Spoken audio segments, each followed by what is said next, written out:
우리 같이 말씀 보겠습니다. 마가복음 10장 1절에서부터 12절까지의 말씀입니다. 조금 길어가지고 저희가 드라마 바이블 준비했습니다. 드라마 바이블로 우리 같이 말씀을 경청하겠습니다. 제10장.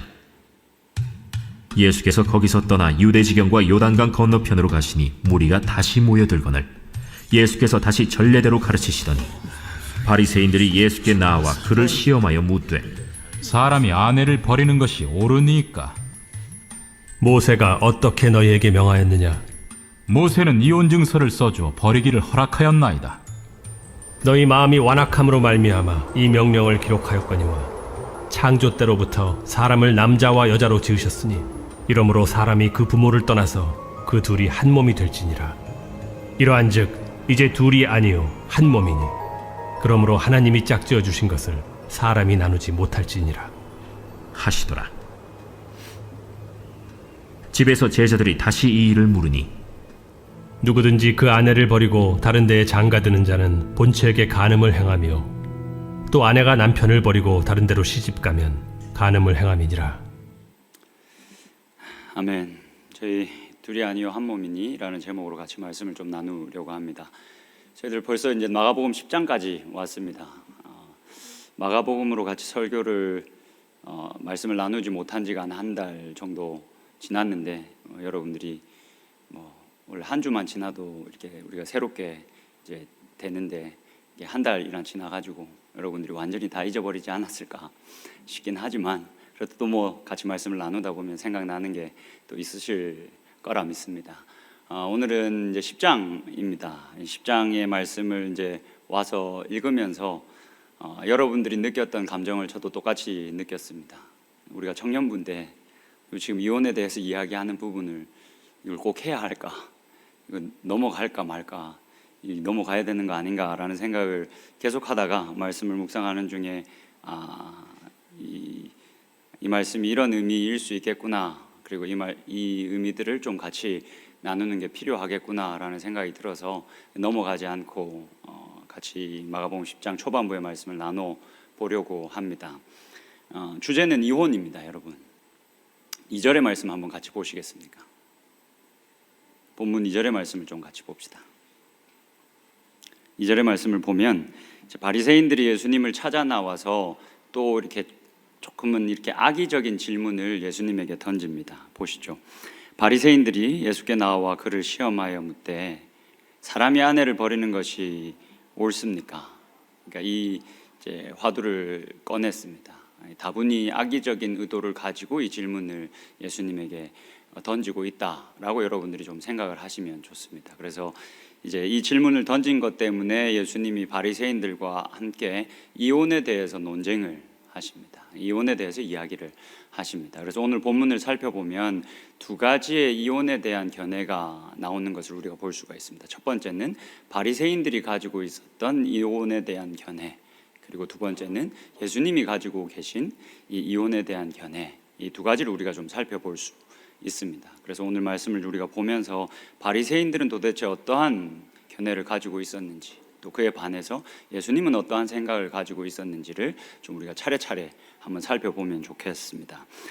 먼저 3절과 4절의 말씀을 보면 이제 아주 희미하게 바리새인들이 어떤 이제 이혼에 대한 생각을 가지고 있었는지를 우리가 볼 수가 있습니다. 3절부터 보시죠. 대답하여 이르시되 모세가 어떻게 너희에게 명하였느냐. 4절입니다. 이르되 모세는 이혼 증서를 써주어 버리기를 허락하였나이다. 예수님이 이 사람들이 이혼에 대한 화두를 꺼내자 예수님이 먼저 물으셨습니다. 뭐라고 물으셨습니까? 모세가 뭐라고 하디?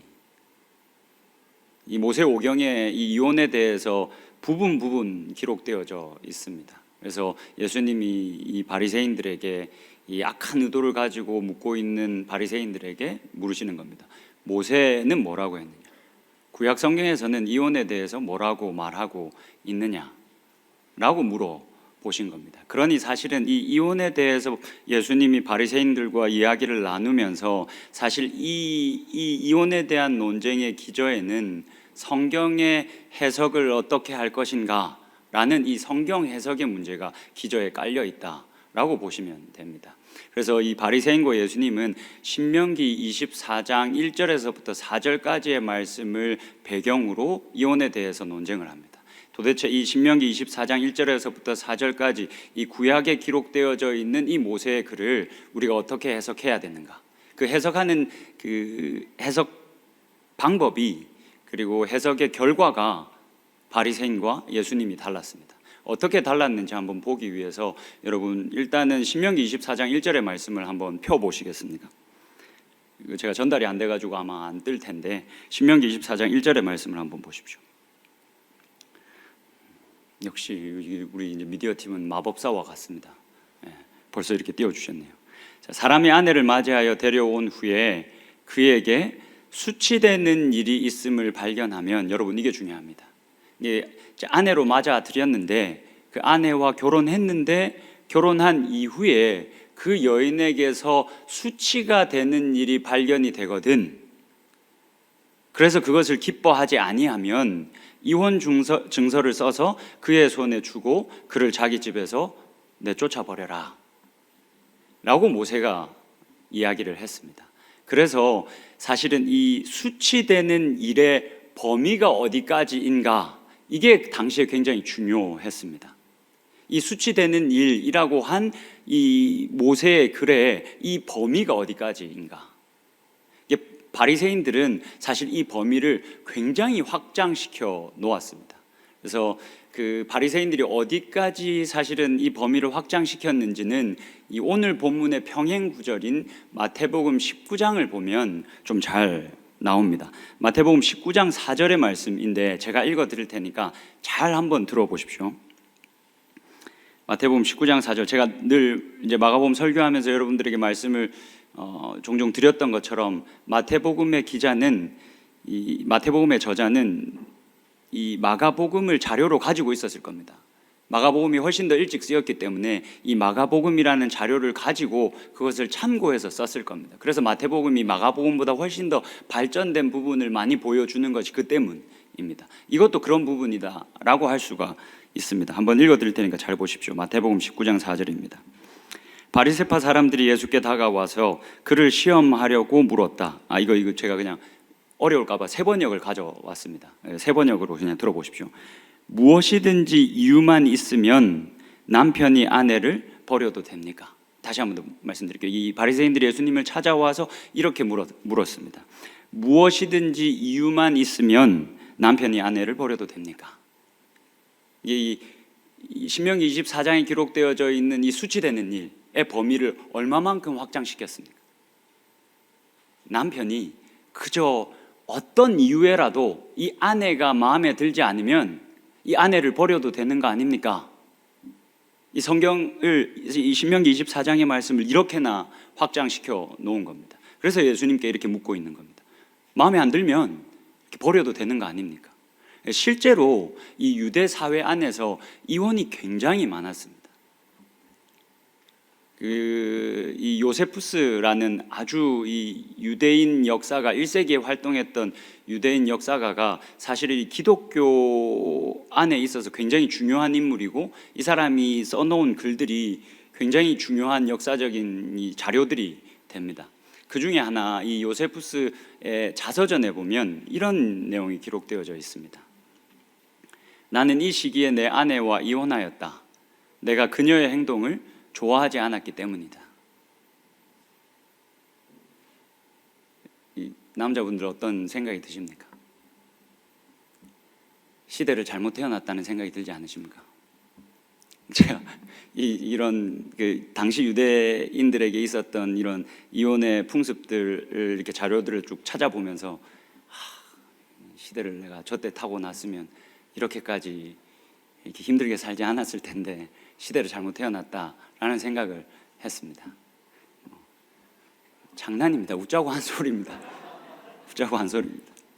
진짜 그랬다는 겁니다. 심지어 이게 여러 자료들 중에 어떤 얘기까지 있냐면 아내가 그 남편의 저녁상을 차리는데 실패한 겁니다.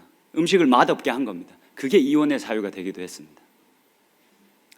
그 정도의 사회였습니다. 그만큼 이혼이 흔한 시기였습니다. 그러니까 바리새인들도 성경을 이 신명기 24장을 이렇게 해석하면서 어떤 이유라도 남편이 그냥 마음이 불편하면 여자 아내의 행동이 마음에 들지 않으면 어떤 이유에라도 이 아내를 버려버릴 수 있는 거 아닙니까? 신명기 24장에서 모세에 그래서 그렇게 이야기하고 있지 않습니까? 당신은 어떻게 생각하고 어떤 생각을 가지고 있습니까? 라고 지금 묻고 있는 겁니다. 그런데 여러분, 이게 지금 바리새인들이 얼마나 영악하냐면 지금 예수님이 계신 곳이 베레아 지역입니다. 마가복음에서는 이게 요단강 건너편에 가셨다, 그리고 거기로 지금 이 바리새인들이 찾아 나왔다라고 기록을 하는데 거기가 베레아라는 지역입니다. 여러분, 이 지역이 누가 다스리던 지역인지 아십니까? 헤롯 안티파스라는 이 헤롯 대왕의 아들, 그리고 분봉왕이었던 이 헤롯 안티파스가 다스리던 지역이었습니다. 마가복음 6장에서 이 헤롯 안티파스가 여러분 등장합니다. 기억할 수 있겠습니까? 헤롯 안티파스가 등장합니다. 그리고 누구를 잡아 죽입니다. 누구를 잡아 죽입니까?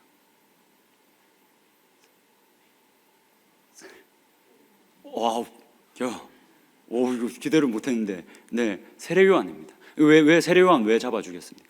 세례 요한이 헤롯 안티파스의 이혼을 질책했기 때문에 그렇습니다. 자신이 가지고 있던 아내를 버리고 헤로디아와 눈이 맞아서 심지어 자신의 동생의 아내인데 그 아내와 결혼한 것을 이 세례 요한이 계속 지적했습니다. 그것에 불편했던 헤롯 안티파스가 그리고 헤로디아가 이 세례 요한을 잡아 죽입니다. 그 헤롯 안티파스가 통치하던 지역에 예수님이 가셨고 그곳에 계셨기 때문에 바리새인들이 이 질문을 던지고 있는 겁니다. 그렇기 때문에 어떤 이유에라도 남편이 마음이 불편하면 아내를 버릴 수 있는 것 아닙니까? 라는 질문에 예수님이 동조도 할 수 없고 부정도 할 수 없는 겁니다. 만약에 동조하면 세례 요한의 죽음이 허망한 것이 되어버리는 거죠. 반대로 부정해버리면 이제 세례 요한이 갔던 그 죽음의 길을 예수님이 갈 수밖에 없는 그런 상황이 연출이 되는 거죠. 그런 빌미를 예수님이 제공하게 되는 거죠. 어떻게 답하든 예수님은 공경에 처할 수밖에 없는 질문을 아주 영악한 이 바리새인들이 지금 던지고 있는 겁니다. 그런 위협 속에서, 그런 위험 속에서 예수님이 어떻게 자신의 입장을 표명하십니까? 당차게 자신의 입장을 표명하십니다. 주눅들지 않고 당차게 자신의 입장을 나타내 보입니다. 5절부터 한번 보시겠습니까? 본문으로 돌아가시겠습니다. 5절의 말씀 한번 보시죠. 예수께서 그들에게 이르시되 너희 마음이 완악함으로 말미암아 이 명령을 기록하였다. 여러분, 지금 예수님이 신명기 24장을 어떻게 해석하고 있습니까? 여러분, 이 부분 되게 중요합니다. 예수님이 어떻게 지금 신명기 24장 해석하고 있습니까? 지금 이 바리새인들은 이 신명기 24장을 해석하면서 남편이 어떤 이유에라도 마음이 불편하면 아내를 버려도 된다라고 해석했는데 예수님은 이 본문을 어떻게 해석하고 있습니까? 모세가 그렇게 기록한 이유는 이스라엘 백성의 마음이 완악한 것을 너무나도 잘 알고 있었기 때문에 기록한 것이다. 거기서 빠진 말이 무엇입니까? 그러나 그것이 하나님의 뜻은 아니다. 그저 모세가 이스라엘 백성들의 마음의 완악함을 너무나도 잘 알고 있었기 때문에 이 이혼을 허락한 것이지, 이 이혼을 허락하는 것이 하나님의 뜻이 아니다라고 이야기를 하는 거죠. 여러분, 지금 예수님이 이 구약 성경을 읽으면서 누구의 음성을 듣고 있다라고 생각하십니까? 여러분, 이거 제가 선교적으로 성경을 읽는 방법, 그리고 성경을 읽을 때 어떻게 읽어야 되는지 한 번씩 종종 여러분들에게 말씀을 드린 부분입니다. 제가 한 번씩 성경을 읽을 때 두 저자의 음성을 같이 들어야 된다라고 얘기했던 거 혹시 기억하십니까? 여러분, 성경은 항상 두 저자가 같이 존재하고 있습니다. 첫 번째는 누굽니까? 원저자이신 하나님이십니다. 두 번째는 누구입니까? 인간 저자이죠.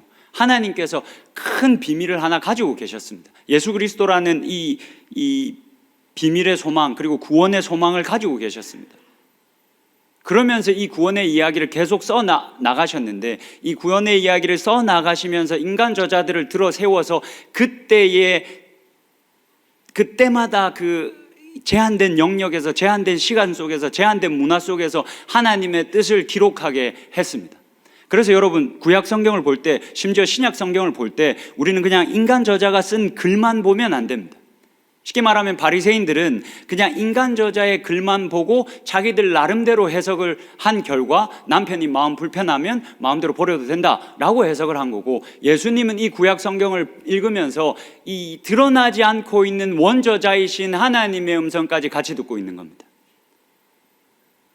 그래서 그 글을 읽으면서도 그저 모세가 이스라엘 백성들의 그 마음의 완악함 때문에 이것을 허락한 것이지 원래 하나님의 뜻은 아니다 라는 것을 들을 수 있었던 겁니다. 그러면서 6절부터 이제 더 단호하게 창세기 2장의 말씀을 인용하시면서 이렇게 이야기하십니다. 6절부터 9절까지 한번 보시죠. 6절입니다. 창조 때로부터 사람을 남자와 여자로 지으셨으니, 7절입니다. 이러므로 사람이 그 부모를 떠나서 그 둘이 한 몸이 될지니라. 이러한즉 이제 둘이 아니요 한 몸이다.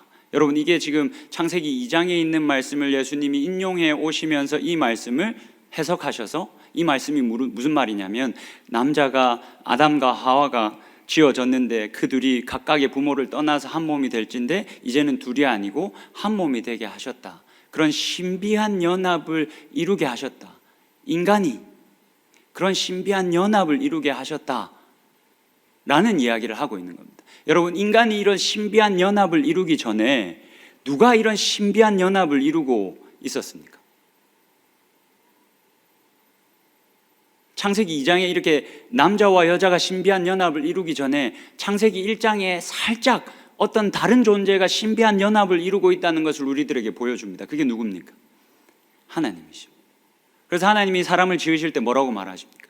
우리의 형상대로, 우리의 모습을 따라 사람을 만들자. 그러고는 아담과 하와를 만드시고 이들이 연합하게 하셨습니다.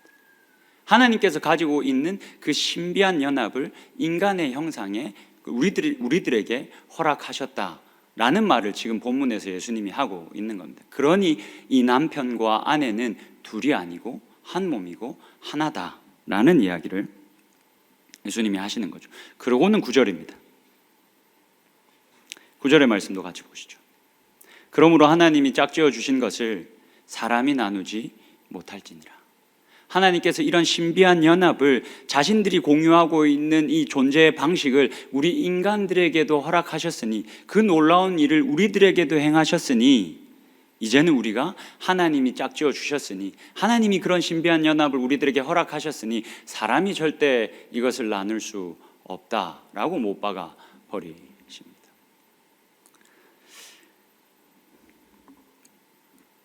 여러분, 근데 여기서 우리가 생각을 해봐야 할 게, 사실 제가 말씀을 드렸던 것처럼 당시에 이혼은 너무나도 흔했습니다. 유대 사회도 그랬고, 유대 사회를 덮고 있던 그리스 로마 사회도 유대 사회보다 훨씬 더 이혼이 흔했습니다. 그러니까 이미 사실 아무리 예수님이 이것을 외쳐도, 하나님께서 짝지어 주신 것을 사람이 절대 나누면 안 된다 아무리 외쳐도 사실 이것을 막을 수 없었습니다.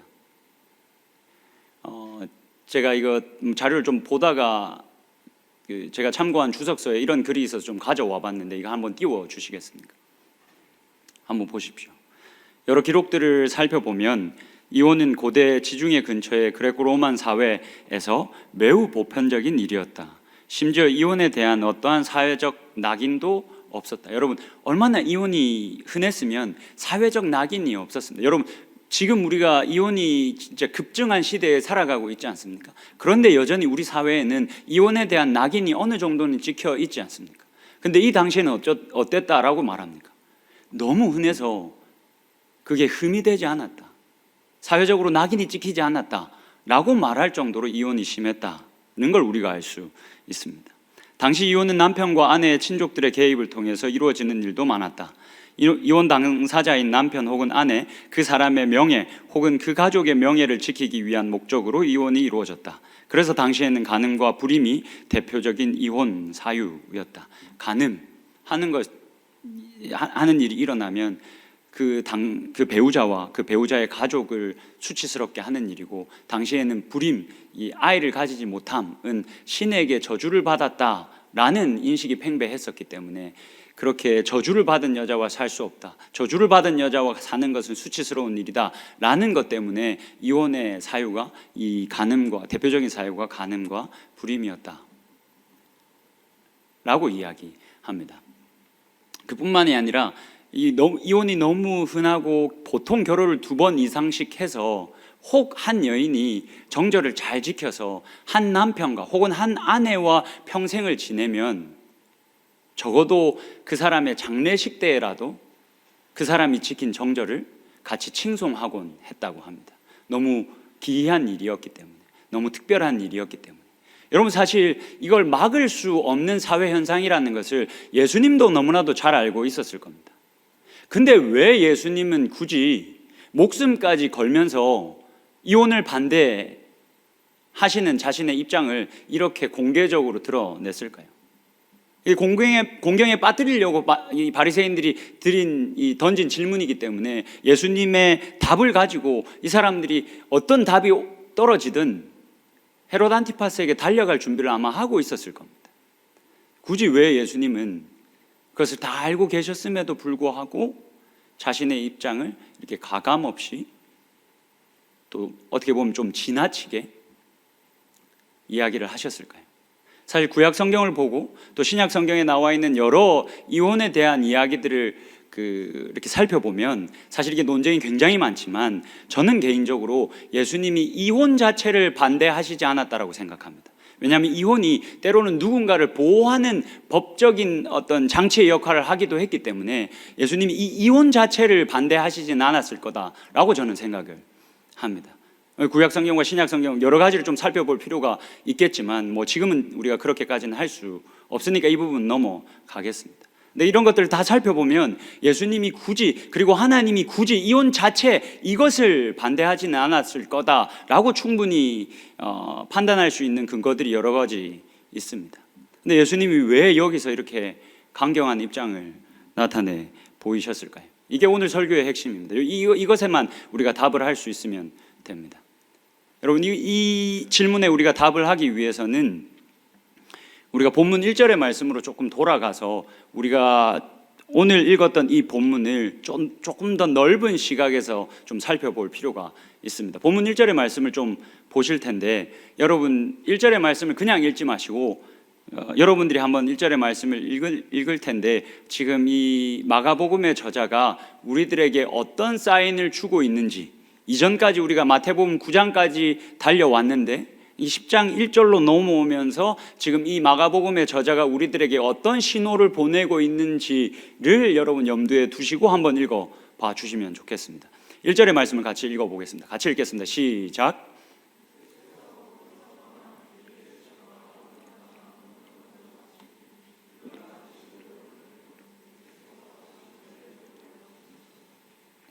여러분, 어떤 신호를 보내는지 살짝 감이 잡히십니까? 지금 분위기가 완전 바뀌었습니다. 여러분, 8장에서부터 9장까지는 어떤 내용이었습니까? 제가 8장 시작하면서 마가복음의 제 2막이 시작되어지고 있다. 1막은 1장에서부터 7장까지 그 주 무대가 어디였습니까? 갈릴리였습니다. 갈릴리에서 예수님이 하나님 나라가 이곳에 왔다라는 걸 선포하시고 하나님 나라가 왔다는 것을 증명해 보이셨습니다. 그 다음에 8장에서부터 10장까지는 제가 마가복음의 제2막이라고 말씀을 드렸습니다. 이 제2막에서는 예수님이 어떻게 하십니까? 예루살렘으로 이제 향하십니다. 쉽게 말해서 죽으러 가시는 거죠. 예루살렘으로 가시기 위해서 8장이 시작하면서 예수님이 제자들을 데리고 북쪽으로 올라가십니다. 헐몬산이 있는 곳으로 올라가십니다. 그러면서 8장과 9장에는 어떠한 내용들이 기록이 되냐면, 원래 그전에는 군중들을 데리고 가르치시고 군중들 앞에서 놀라운 일들을 행하셨던 예수님이 그 방향을 바꿔서 어떻게 합니까? 12 제자들을 앉혀놓고 이분들을 집중적으로 가르치기 시작합니다. 그러니까 제가 한 번씩 8장 9장 설교하면서 계속 예수님이 지금 집중가회 하신다, 자신의 제자들을 사랑하셔서 집중적으로 이들을 가르치신다라는 말씀을 드렸습니다. 근데 10장에 딱 넘어오면 이 10장도 이 마가복음 제2막에 포함되어지는데, 10장에 넘어오면 저자가 분위기를 싹 바꿔버립니다. 예루살렘으로 내려가는데 이 북쪽으로 올랐다가 예수님이 다시 갈릴리를 거쳐서 이제 이 남쪽으로 쭉 내려오십니다.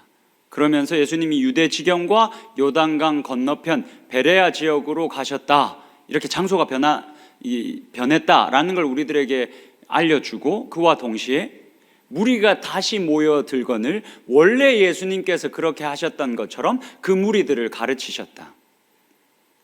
그러니까 새로운 내용이 좀 시작된다. 그러니까 여기에 좀 집중할 필요가 있다라는 신호를 마가복음의 저자는 지금 우리들에게 이런 식으로 주고 있는 겁니다.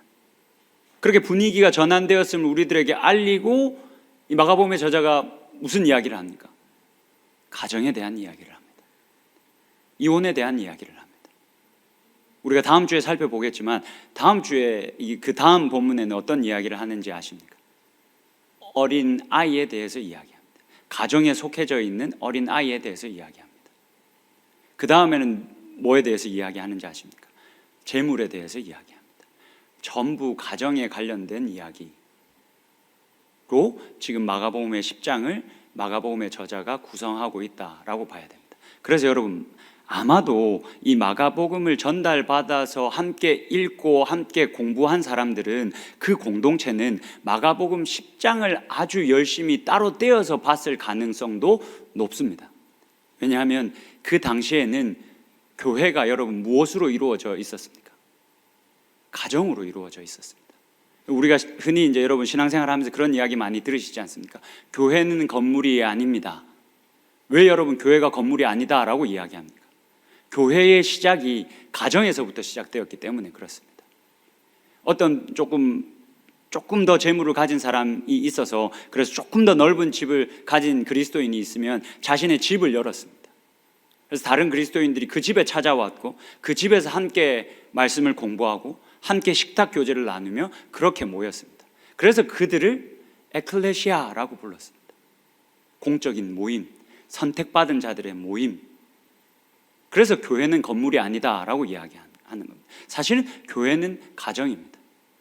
교회를 이루는 최소의 단위가 가정인 겁니다.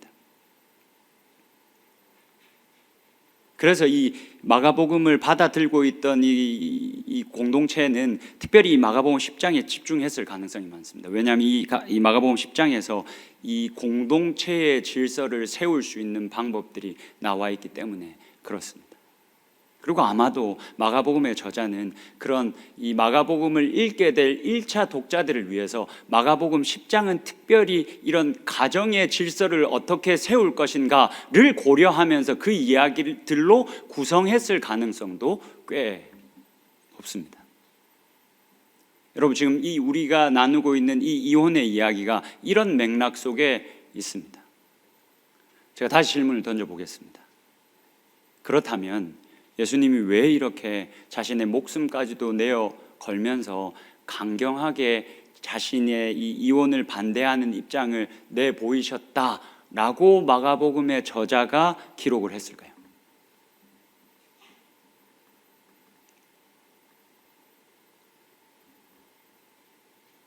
기도하는 시간이 아닙니다, 여러분. 다시 한 번 더 질문을 던져보겠습니다. 왜 마가복음의 저자는 굳이 이렇게 예수님이 자신의 목숨까지도 내어 걸고 무의미하게 혹은 다소 대책 없이 막을 수 없는 이 이혼의 이 상황을, 이혼에 대한 반대에 자신이 가지고 있는 이 강경한 입장을 나타내 보이고 있는 것처럼 이렇게 지금 기록을 했을까요? 왜 이렇게 기록했고 왜 예수님은 그렇게 하셨을까요? 사실 예수님은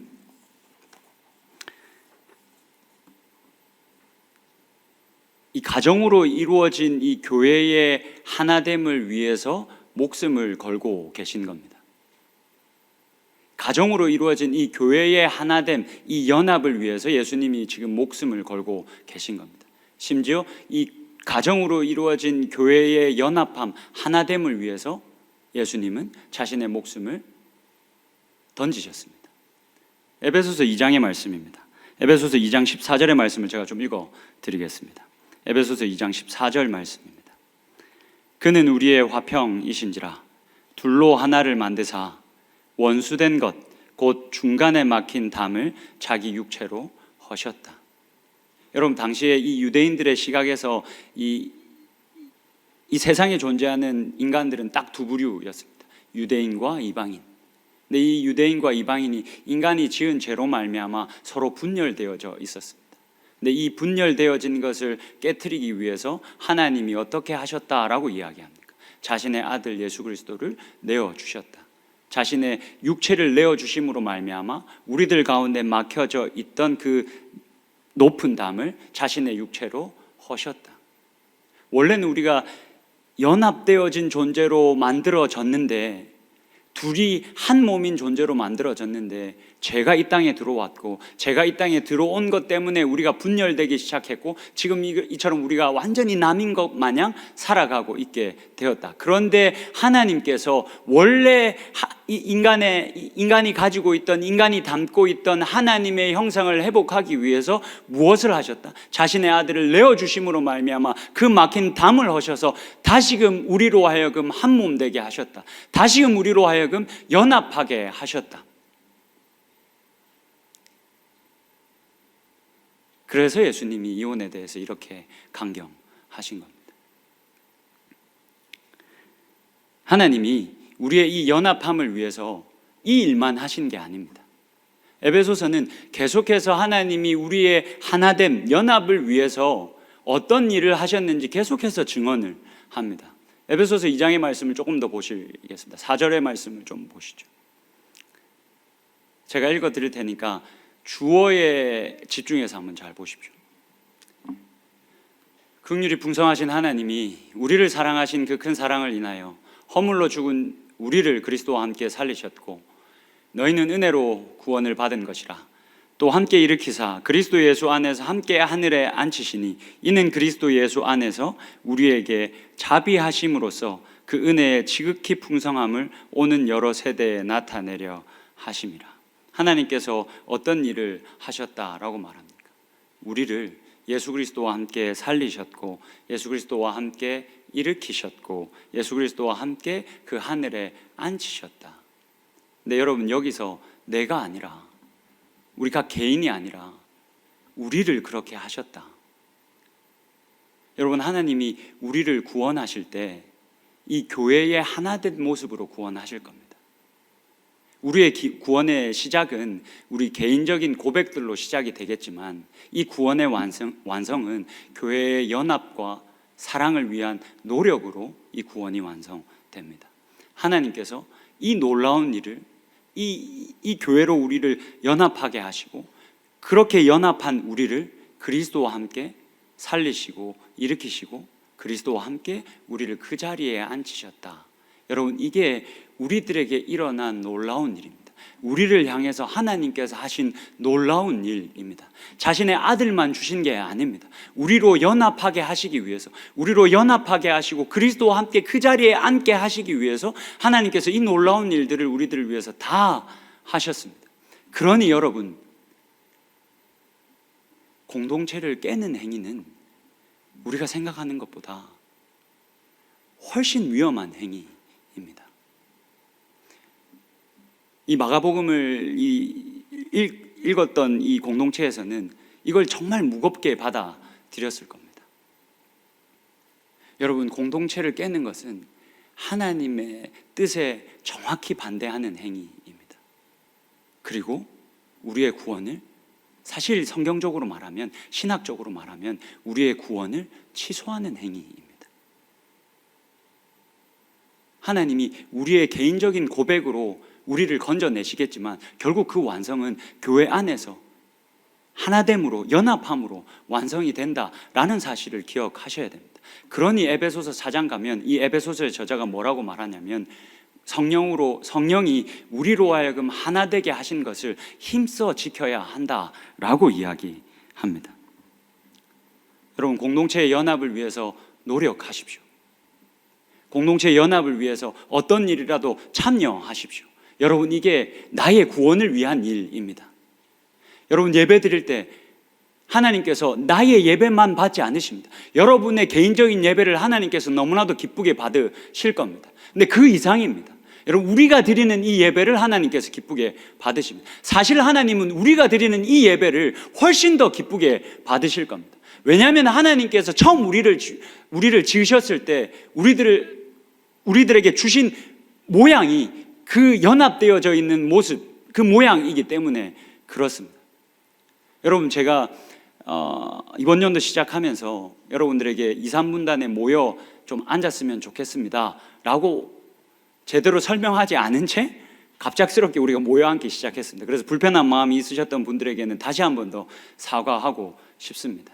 근데 여러분, 제가 왜 이렇게까지 모여 앉자라고 하는 이유가 여기에 있습니다. 여러분, 물론 여러분들이 앉고 싶은데 여러분들이 피해받지 않는 곳에 앉아서 여러분들이 마음껏 편하게 예배드리면 그 예배에 또한 집중할 수 있을 겁니다. 여러분, 제가 그게 잘못됐다는 게 아닙니다. 근데 우리가 한 가지 놓치고 있는 게 있을 수 있다는 겁니다.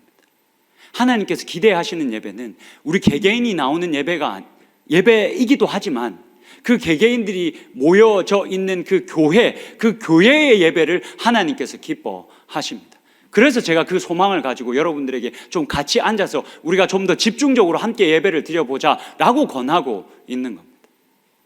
한 달 새 이렇게 같이 앉아서 예배 드려주셔서 너무너무 감사합니다. 그런데 여러분, 이게 그냥 하는 게 아닙니다.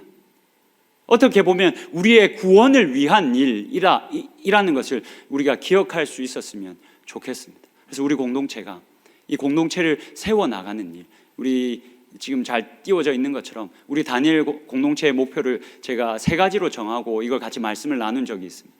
첫 번째, 말씀의 공동체. 두 번째, 선교의 공동체. 세 번째, 연합의 공동체.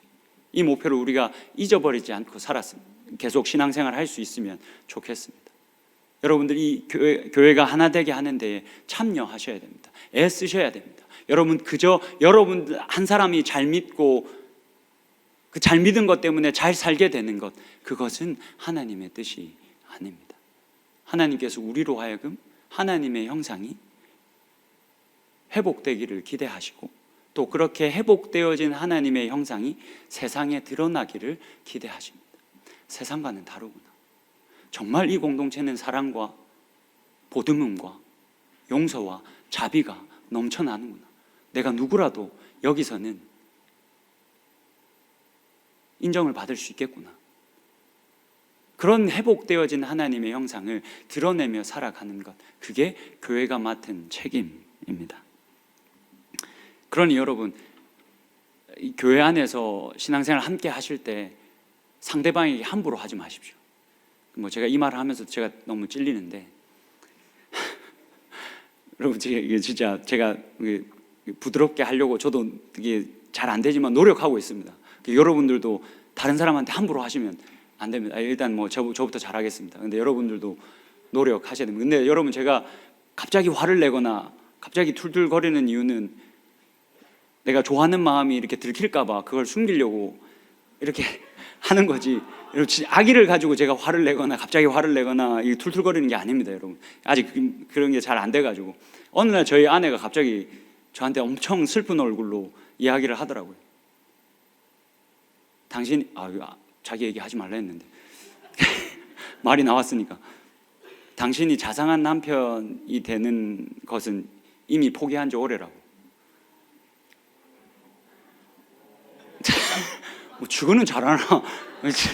알고 있습니다. 그래서 회개를 많이 하고 있습니다. 제 회개를 많이 하고 있고, 그래서 진짜 우리 아내에게 자상한 남편이 되기 위해서 노력하고 있습니다. 근데 여러분들도 야유 퍼붓지 말고 여러분들도 마찬가지입니다. 여러분들의 가정에서, 여러분들의 교회 공동체 속에서 여러분들이 그렇게 하셔야 합니다. 여러분들의 부모님에게, 여러분들의 형제 자매에게, 그리고 교회 예수 그리스도 안에서 같은 형제 자매된 자들을 여러분 귀하게 대할 수 있어야 합니다. 함부로 대하면 안 됩니다. 존중할 수 있어야 합니다. 나는 난데 이런 건 치워버려야 됩니다. 그래서 저희 서울말 노력하고 있습니다. 그런 노력들이 우리들에게 필요합니다. 그리고 마지막 한 가지, 여러분, 쓸데없는 걸 수도 있겠지만 한 가지 부탁하고 싶습니다.